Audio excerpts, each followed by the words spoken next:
upang para sa amin maging katawan at dugo ng ating Panginoong Jesucristo. Bago niya pinagdi isang pasalubong namin at ginawa kanyang tinapay, pinagsalamatan niya, pinag-ati-ati na yun. Inaabot sa kanyang mga lagat at sinabi, "Tanggapin ninyong lahat ito at kami. Ito ang aking katawan na ilalagay para sa inyo."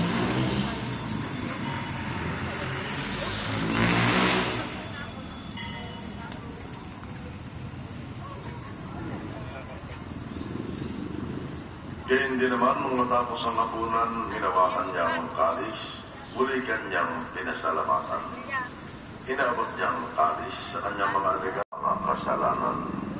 Gawin ninyo ito sa pag-alaala sa akin.